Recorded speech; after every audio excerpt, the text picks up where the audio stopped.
Esclavo. Una persona que es propiedad legal de otra y está obligada a obedecerle.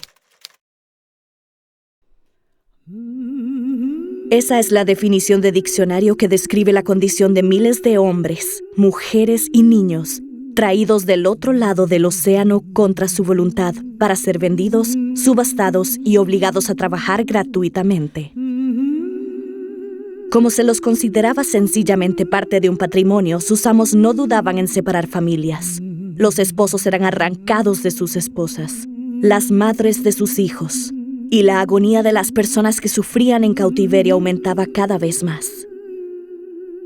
En medio de tantos sufrimientos, algunos esclavos empezaron a buscar una salida. Su dignidad los urgía a reclamar su derecho, otorgado por Dios a la libertad.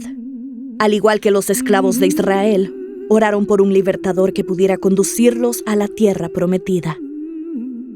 Y Dios los escuchó.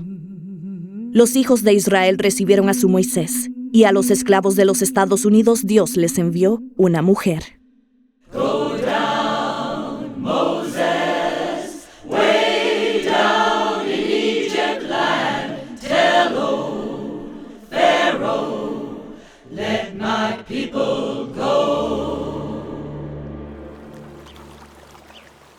Harriet Tubman nació como Araminta Ross, la quinta de 9 hijos de una pareja de esclavos propiedad de Anthony Thompson, en Dorchester, situado en la costa este de Maryland.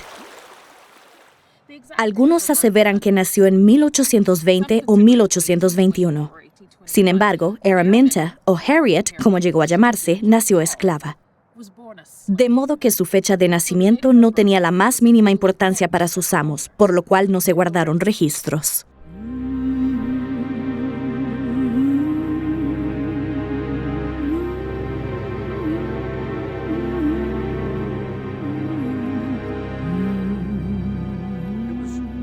Se nos veía no como personas. Uno compra un caballo o una mula, un tractor o implementos para cultivar la tierra, para trabajar, para cargar peso o cocinar alimentos, para arar, cosechar algodón o tabaco. Pues a las personas de color se nos consideraba simplemente herramientas. Allá por el siglo XVII a mi madre, que tenía aspecto de italiana, se la habrían llevado inmediatamente de aquí a Nueva Orleans para venderla a alguna casa de prostitución. Y a mi papá, como era muy inteligente, lo habrían vendido a algún comerciante de Nueva Orleans para que le llevara la contabilidad de su negocio de algodón, porque era bueno con los números. Los negros hacían toda clase de tareas según sus habilidades, y estas impactaban directamente en el valor que se les asignaba a la hora de venderlos. A la madre de Harriet debieron haberla liberado al morir su patrón. Sin embargo, jamás se lo informaron. Toda su familia le fue transferida a un tal Mr. Brodes, dueño de una plantación de tabaco.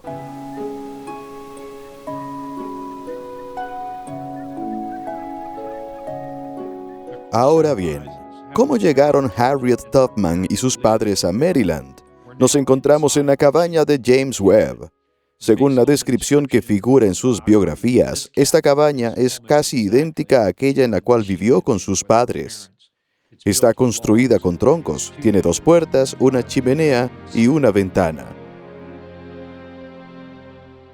Mientras sus padres trabajaban, la pequeña Harriet debía ocuparse de sus hermanitos y de los hijos de otros esclavos. La vida era dura e impredecible. A 2 de mis hermanas se las llevaron encadenadas junto con el resto de una cuadrilla. Una de ellas dejó 2 niños. Vivíamos en un permanente estado de intranquilidad. Harriet nunca olvidó el llanto de sus hermanas cuando se las llevaron y nunca más volvió a verlas. Poco después le llegó el turno también a ella. A los 5 años, la enviaron a otro lugar sin previo aviso.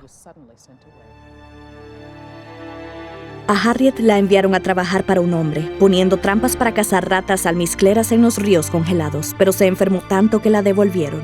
No sirve, se quejó el hombre. se enferma demasiado seguido.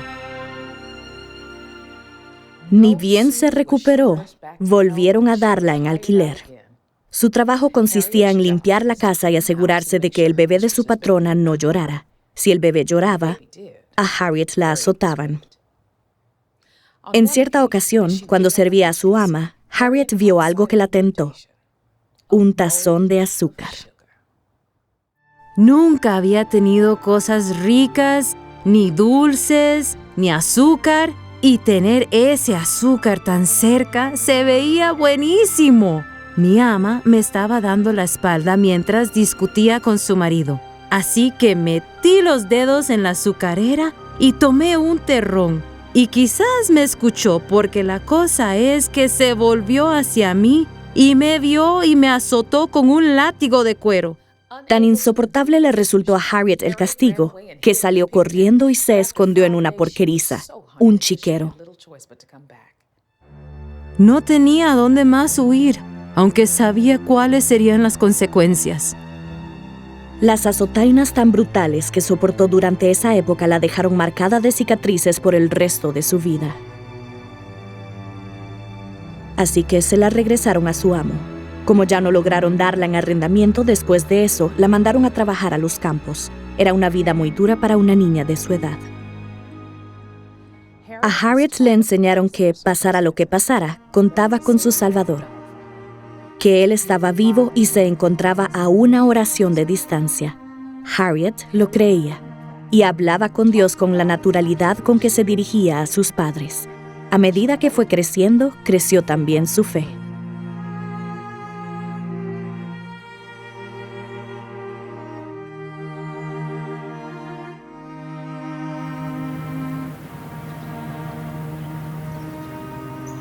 El cristianismo era una importante fuerza en la vida de los esclavos africanos. Los esclavizadores consideraban que el cristianismo volvía más dóciles a los africanos, pero para los cautivos, el cristianismo era, por el contrario, una fuente de empoderamiento, de consuelo, de fortaleza, una esperanza revolucionaria que los ayudaría a soportar la larga noche de la opresión. Sometimes I feel like I haven't got a friend. Sometimes I feel like I haven't got a friend. Se reunían clandestinamente cuando los amos y capataces se iban a dormir al final de la jornada. A menudo se reunían en los campos y ahí celebraban sus servicios religiosos. De modo que, por una parte, estaba la iglesia oficial presidida por los opresores, o en ciertos casos, a los cautivos africanos les asignaban un pastor. Y por otra parte, estaban los servicios clandestinos que se celebraban en los campos de noche. Albert Rabbitoe, intelectual y autor del libro Religión Esclava, en referencia a la institución invisible que era la iglesia, describe la iglesia de los africanos cautivos como una institución invisible para los amos. The Lord is my shepherd, and I shall not want. Y así hablaban con Cristo, podían hablarle, podían contarle lo que vivían, y de hecho lo hacían en algunos de sus cantos espirituales. Debo contarle mis cuitas a Jesús. Existía esa noción de que uno tenía acceso a Dios por medio de la oración en cualquier momento, si se encontraba en apuros o se sentía abrumado o cansado, y que cuando uno experimentaba gozo podía también ofrendar una oración de gratitud. De modo que la oración era una manera de encarar la vida. No se trataba de un simple evento. Era algo a lo que siempre se tenía acceso, algo muy cercano, porque Dios estaba cerca. Cada tanto se filtraba la noticia de que algún esclavo se había escapado. A veces los atrapaban y la pasaban muy mal. Pero otras veces se rumoreaba que alguno había logrado llegar al norte, a la libertad.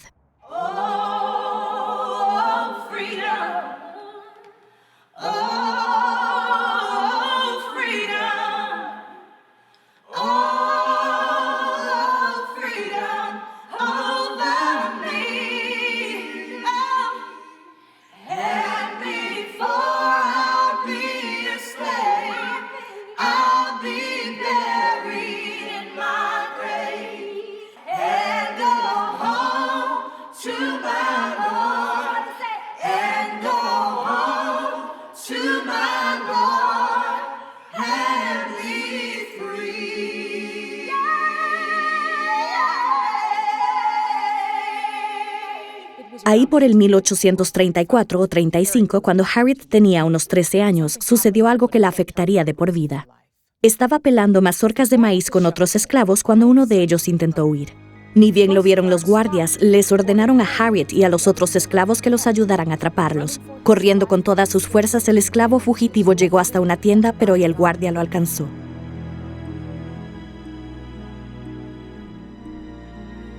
De pronto escuchan un tremendo griterío que viene de afuera. Así que corren hacia la puerta y la ventana preguntándose, ¿qué pasa? Y al abrir la puerta, entra corriendo un chiquillo y detrás del pequeño esclavo entra Thomas Barnett. Thomas Barnett le ordena a Minty que sujete al niño mientras él lo azota. Araminta, que significa defensora, hizo lo que su madre le enseñó al llamarla así. Lo reprendió con furia. Con tal fuerza lo reprendió, con tanta ira. Es que no podía concebir que le ordenara una cosa así. Que el niño comenzó a hacer así. No sé qué fue lo que dijo ella, pero lo que sí sé es lo que pensó él. El chico empieza a deslizarse sigilosamente hacia la puerta entre ruegos. Dios mío, Minty, si tan solo consigo llegar hasta esa puerta, sé que puedo escapar. Sé que puedo zafarme. Cuando está a punto de alcanzarla, Thomas Barnett ve una sombra que se mueve. Como es supervisor, sabe perfectamente que el niño pretende escaparse. Echa mano de lo más cercano que encuentra, nada menos que una pesa de kilo. La toma y se la arroja al niño, pero por error le cae a Minty en la frente. A partir de entonces, Harriet sufriría sin previo aviso convulsiones y desmayos por el resto de sus días. Años después, Harriet le comentaría a una amiga: Regresé a mis labores chorreando sudor y sangre por la cara hasta que ya ni podía ver. A pesar de su lesión, la carga de trabajo de Harriet no disminuyó y se volvió más fiable.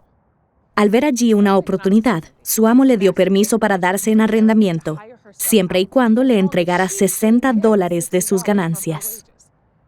Con la esperanza de ahorrar lo suficiente para comprar algún día su libertad, Harriet no se lo pensó 2 veces. Sin embargo, por mucho que ahorrara, él no estaba dispuesto a liberarla. A los 23 años, Harriet se enamoró de John Tubman, un hombre libre, unos 5 años mayor que ella.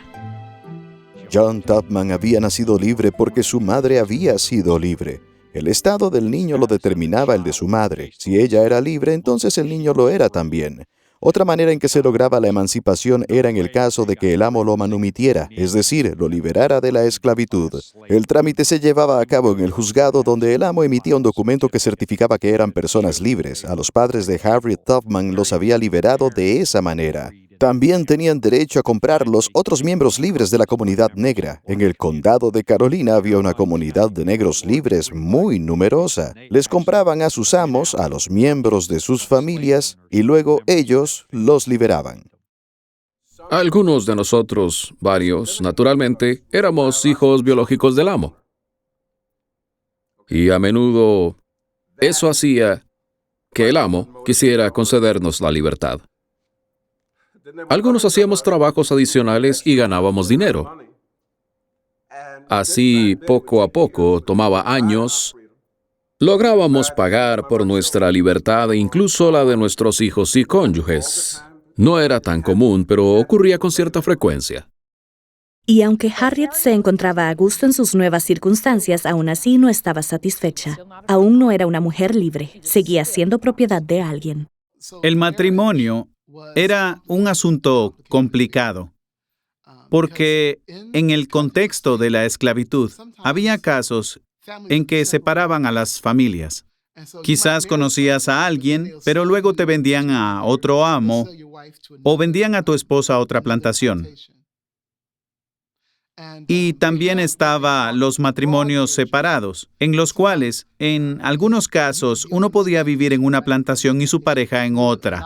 A veces te permitían casarte y ver a tu pareja, pero nunca se sabía. O sea, que uno nunca sabía cuándo vería a su esposa o a sus hijos por última vez.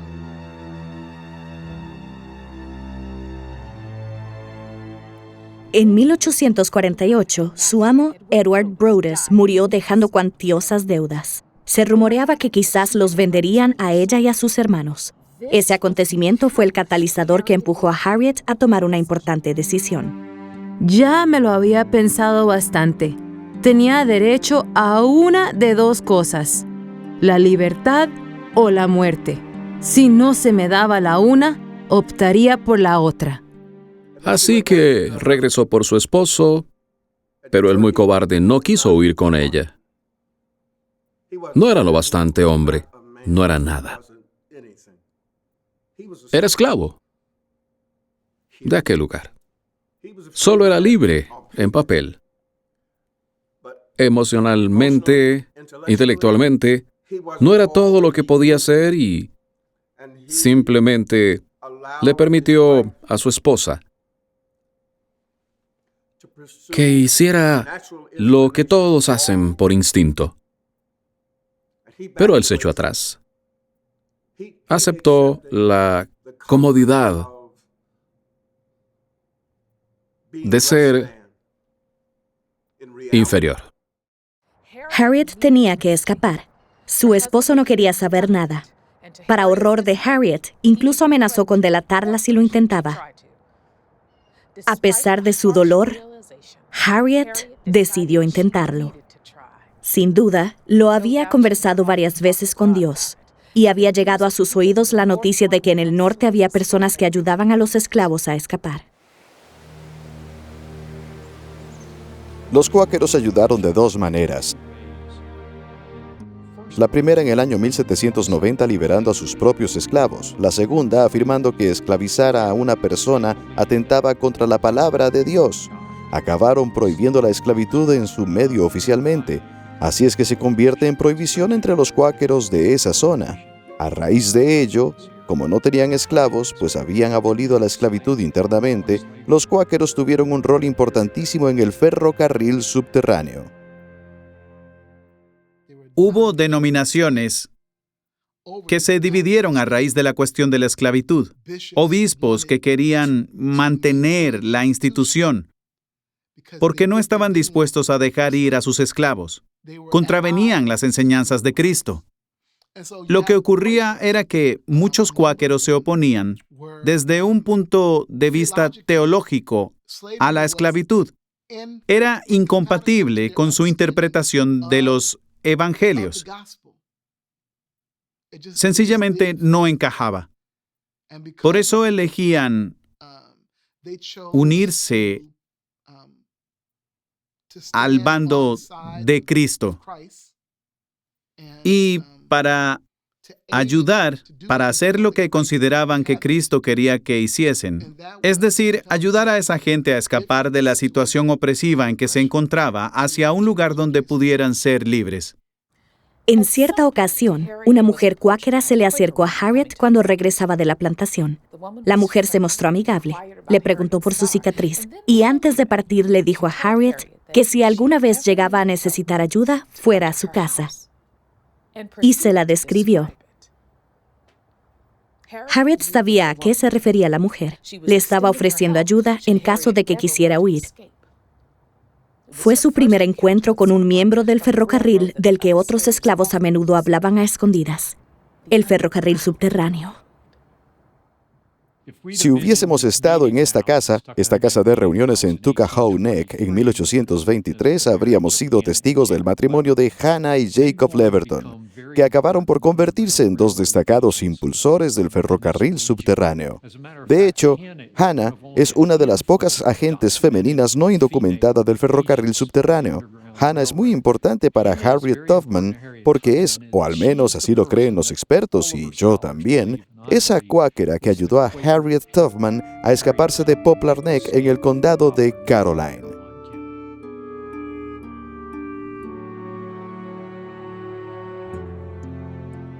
Esos blancos que ayudaban a los esclavos a obtener la libertad, lo hacían exponiéndose a enormes riesgos. Podían enfrentar sentencias penales, podían sufrir físicamente, podían ser sancionados, Pero, insisto, si su fe era lo bastante fuerte, esa fe era, a fin de cuentas, lo que más importaba. Para ellos el asunto se convertía en una prueba de fe. Era hora de dar el paso.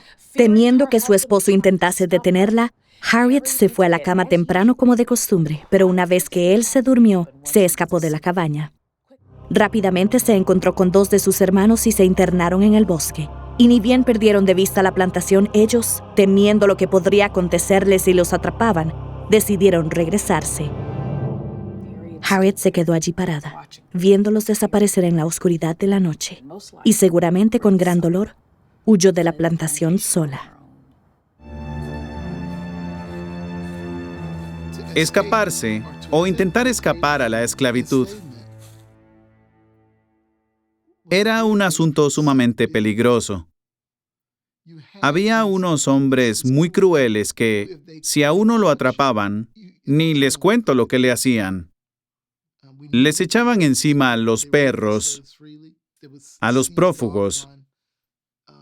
También estaban las víboras, los lobos y todo lo que podía uno encontrarse en el bosque. Era muy peligroso, muy arriesgado. Harriet se abrió paso hacia la casa de la cuáquera y allí le proporcionaron una muda de ropa y la información necesaria para llegar hasta Filadelfia. Esta es la casa de Jacob y Hannah Leverton. En aquellos tiempos estaba rodeada por 526 hectáreas de terreno que pertenecían a diversos agentes documentados del ferrocarril subterráneo. Cuando alguien llegaba, lo primero que hacían era preguntarle: ¿estás seguro de lo que haces? ¿Entiendes que te diriges a Canadá? El clima es diferente. Nunca volverás a ver a tu familia. Nunca más volverás a ver los lugares donde creciste. Y una vez que daban el sí, que demostraban estar convencidos, les enseñaban cómo ubicar la estrella polar. Les daban provisiones y demás, y lo arreglaban todo para ayudarlos a llegar a la siguiente estación. Harriet viajó de noche, siempre siguiendo la estrella polar, una guía visual de la que dependieron muchos esclavos prófugos. Permanecía oculta en el bosque y vadeaba los ríos, donde los sabuesos no podían descubrirla con el olfato. Harriet Tubman se encontraba oficialmente a bordo del ferrocarril subterráneo. Ni bien nos veían venir, nos reconocían por la manera en que vestíamos. Tenían conexiones con blancos que nos ayudaban a avanzar más hacia el norte. Un sitio en que solían esconderse los que buscaban la libertad tomando el ferrocarril eran las alacenas donde se guardaban víveres y conservas. Josiah Bailey, a quien Harriet ayudó a escapar al Canadá, contó que durante su travesía pasó más tiempo bajo tierra que a la intemperie. Se refería a lo que escondían en despensas o fresqueras. Algunas se encontraban afuera, pero otras, como la de esta cabaña en la red, estaban adentro, en el sótano. Y eran fáciles de ocultar. Colocaban un tapete encima de este compartimiento y quedaba escondido. Y adentro cabían 4 o 5 personas. Por fin llegó el día en que Harriet arribó a Pensilvania y probó, por primera vez en su vida, la libertad. Me miré las manos para comprobar si seguía siendo la misma. Todo me sabía a gloria. El sol con sus rayos dorados atravesaba las ramas de los árboles y yo me sentía en el cielo. Harriet trabajó como empleada doméstica, tarea que no le encantaba, pues le recordaba demasiado a sus días en cautiverio. Y claro, se quedaba con todo lo que ganaba. Pero no podía quitarse de la cabeza a su familia. No hubo quien me diera la bienvenida a la tierra de los libres. Era una extraña en tierra desconocida. Mi hogar, a fin de cuentas, quedaba en el sur, en Maryland, porque mis padres, mis hermanos y mis amigos, todos estaban ahí. Pero era libre, y ellos también debían serlo.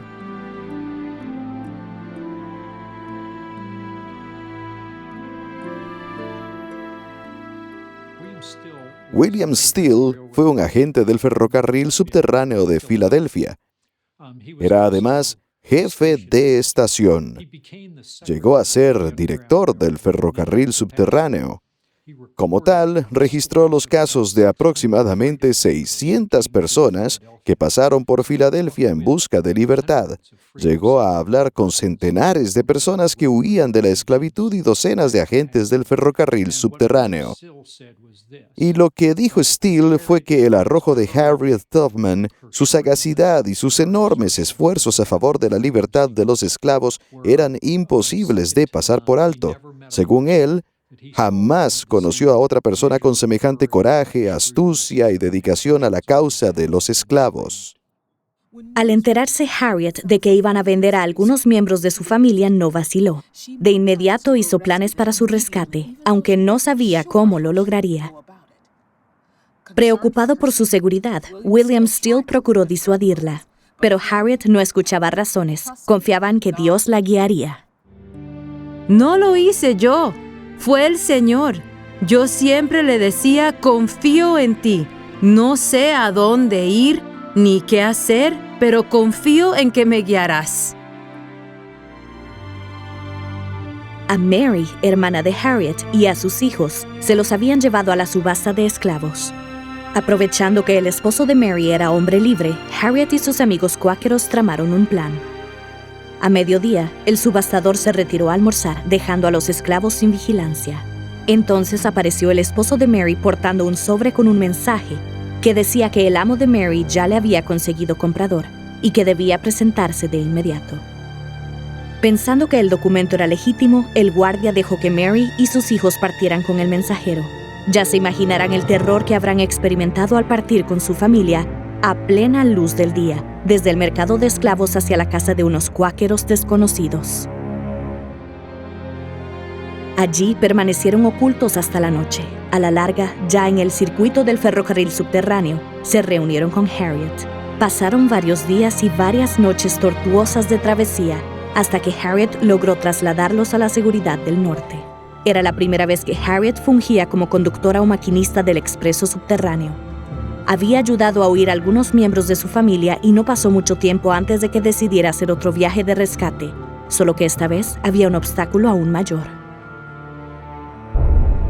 La ley de los esclavos fugitivos se sancionaron 2-1 en 1793, pero el golpe de gracia cayó en 1850, porque no se limitaba a permitirle al dueño del esclavo que fuera tras su esclavo o mandara a alguien a buscarlo, sino que obligaba a todo aquel a quien el sheriff o el juez se lo ordenara a colaborar para que nos pusieran a disposición de las autoridades. Si alguien colaboraba conmigo, podían sancionarlo con fuertísimas multas o hasta confiscarle propiedades. Fue una iniciativa para detener la creciente ola de negros que huían del sur. Harriet ya no se encontraba a salvo en los Estados Unidos del Norte y además ahora tendría que trasladar a los esclavos fugitivos hasta Canadá. Era una tarea peligrosa y complicadísima. Hizo entonces lo que acostumbraba a hacer en situaciones difíciles. Le pedí a Dios que me fortaleciera para el combate, y esa ha sido mi oración desde entonces. Harriet ideó un plan. Trabajó en hoteles y cortando leña para reunir dinero y alquilar una casa en Canadá. Durante los meses de invierno se aventuraba hacia el sur, traía más esclavos y los ayudaba a comenzar una nueva vida en su propio hogar. Planeaban las huidas para los sábados por la noche, pues eso les daba 2 noches y un día de ventaja antes de que descubrieran que habían escapado el lunes por la mañana. Nunca usaba una misma ruta 2 veces y siempre contaba con la asistencia del ferrocarril subterráneo. Otra cosa que hacía Harriet y que sorprendía a muchos de los esclavos que ayudaba era que siempre iba armada. Y no lo hacía solo por protección. Nunca faltaba algún esclavo que sucumbiera al miedo y decidiera regresarse a la plantación. Harriet no podía permitirlo. Dejar que alguien se echara atrás podía poner en peligro al resto del grupo. Situaciones como esas ameritaban medidas extremas. No tenía reparos en recurrir a los efectos persuasivos de un revólver para conseguir que un esclavo asustado entrara nuevamente en vereda. Felizmente, nunca tuvo que apretar el gatillo. No tardó en convertirse en una especie de leyenda entre su gente. Entre los esclavos se corría el rumor de que Dios les había mandado a Moisés a liberarlos, y empezaron a establecer códigos que les permitían saber cuándo Harriet andaba por la zona. A veces, las canciones que entonaban mientras trabajaban encerraban mensajes. Reunión esta noche, reunión esta noche, reunión en el campamento viejo. Anunciaban que por la noche habría un servicio religioso en el campamento viejo.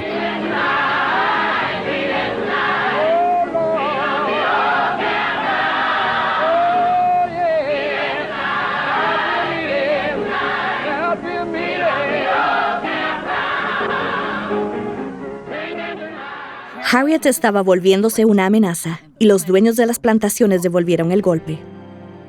Ofrecieron una jugosa recompensa por su captura.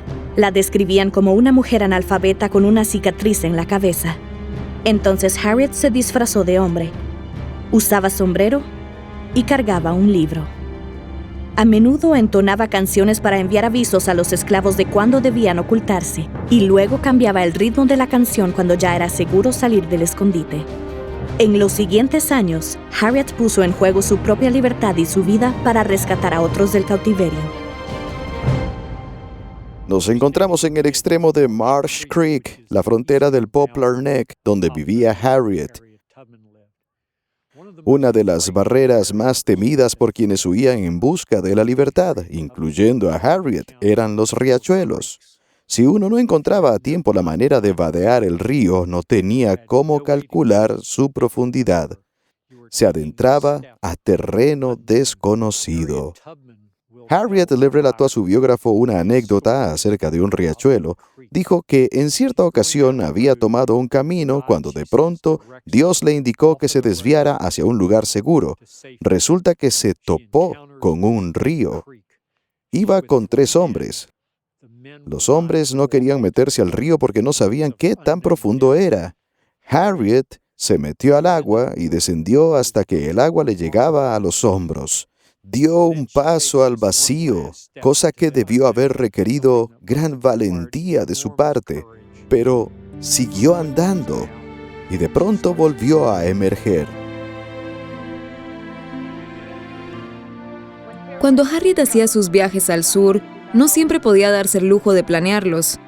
En algunos casos tenía que partir intempestivamente y al llegar al estado de Maryland podía darse el caso de que fuera de día y no podía esperar hasta la noche para iniciar un rescate. Así que viajaba a plena luz del día. En aquellos tiempos se necesitaba un salvoconducto o un documento que comprobara que uno era libre. Harriet no lo tenía porque ya era libre, se había liberado a sí misma. Por eso en su caso era muy peligroso viajar de día. Pero Harriet era de lo más recursiva, se las arreglaba para esconderse en pleno día. Algo que suelo preguntarles a mis pequeños alumnos es, si estuviesen en el lugar de Harriet y se encontraran en misión de rescate de algún miembro de su familia, ¿cargarían un revólver o una gallina? Un revólver, me responde la mayoría de los niños. Sin embargo, la respuesta correcta en este caso sería la gallina, porque lo que hacía Harriet era caminar por la polvorienta ruta principal con una gallina bajo el brazo, vistiendo sombrero de ala blanda. Y como era de esperarse, en cierta oportunidad comenzaron a acercarla 4 hombres a caballo. Pero Harriet tenía un plan porque era muy inteligente. Soltaba el pollo y naturalmente, huía. Entonces ella, agitando los brazos, exclamaba, ¡ay, la gallina de mi amo! ¡Se me escapa la gallina de mi amo! ¡Debo atrapar la gallina de mi amo! Y se tiraba al suelo para atraparla. Claro, a propósito, no la atrapaba la primera, y el animal seguía correteando. Ella hacía lo mismo varias veces, a medida que veía aproximarse a los hombres.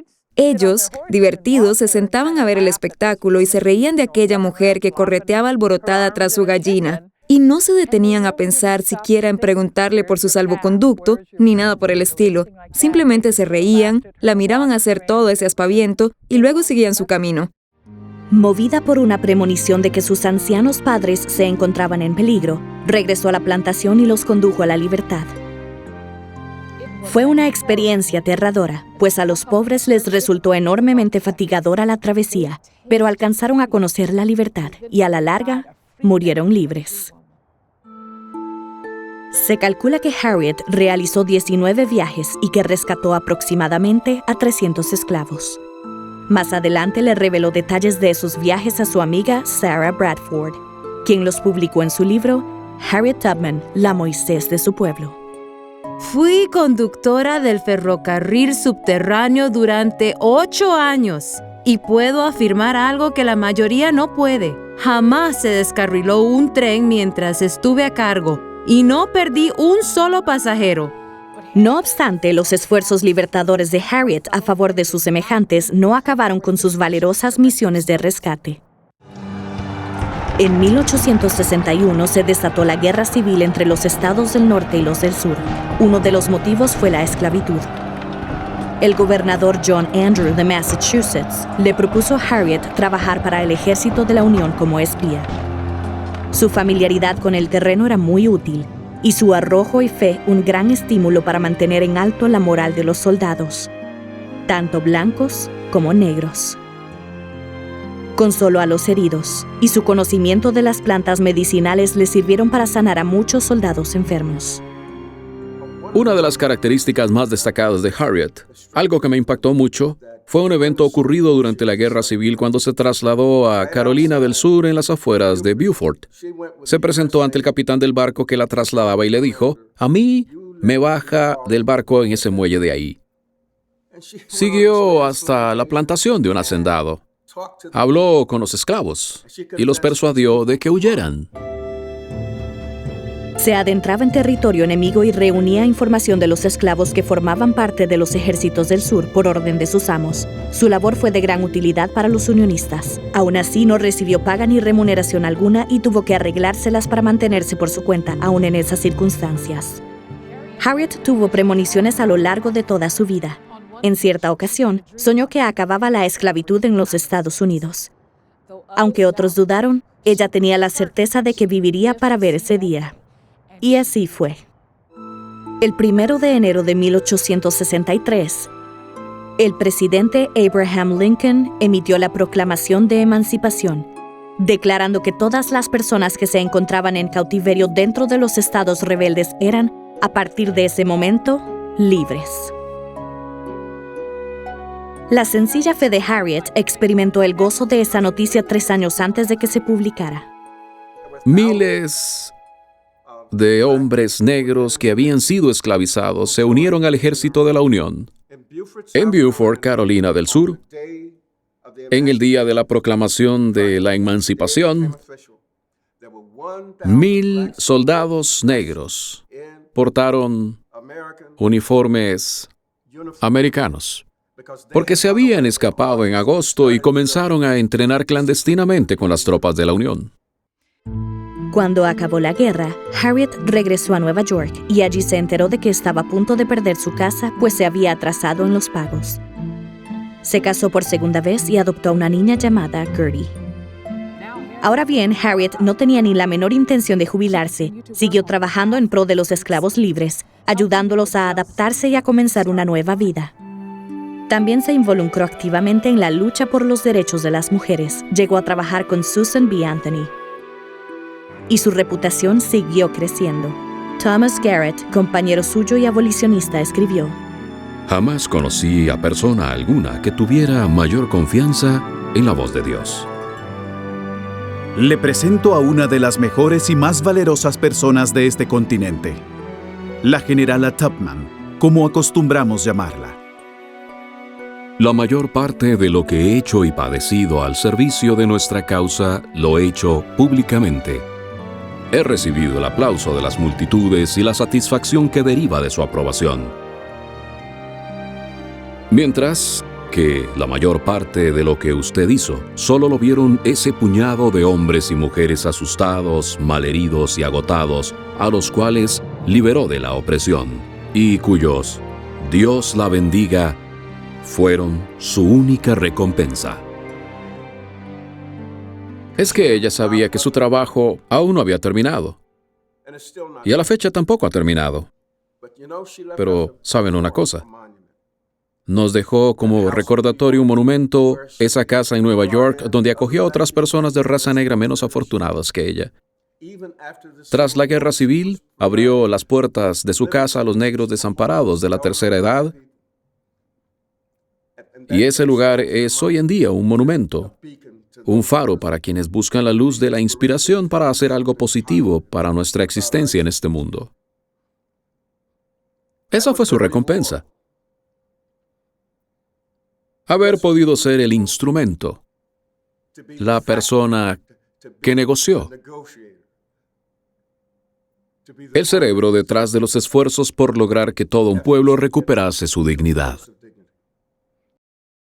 El himnario de Harriet Tubman y 39 artefactos de su propiedad fueron donados al Museo Nacional de Historia y Cultura Norteamericana en Washington, D.C. En la sala de la esclavitud a la libertad del mismo museo se exhibe el himnario junto al mantón que le regaló la reina de Inglaterra.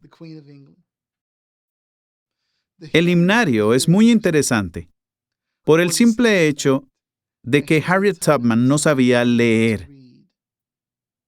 No obstante, de alguna manera, ella presentía que esos textos albergaban los relatos de un Dios libertador, un Dios que libera, que libra, un Dios que escucha, un Dios presente, que se preocupa genuinamente.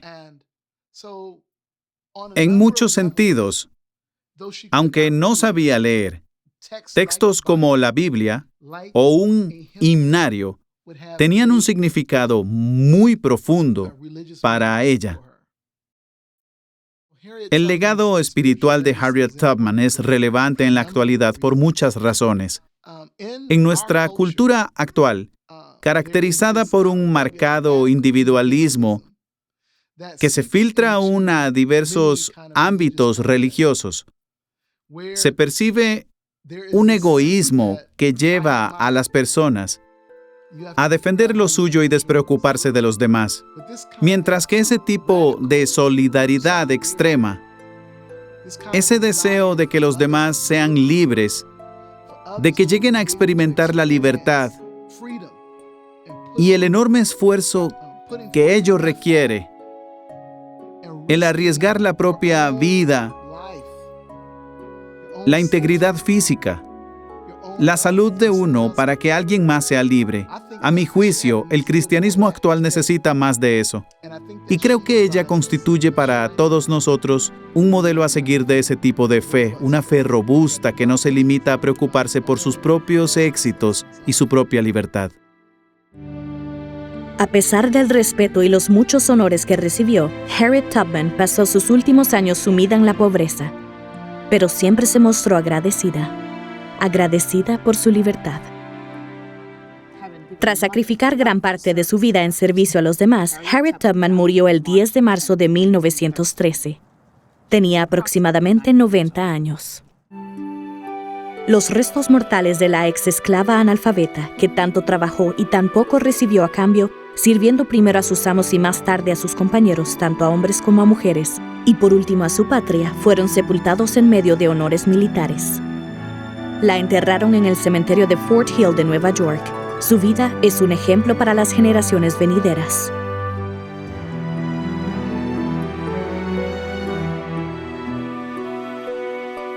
El tiempo de Dios siempre está cerca. Fue Él quien puso la estrella polar en los cielos. Él le infundió fuerza a mi cuerpo. Él quiso que yo fuera libre.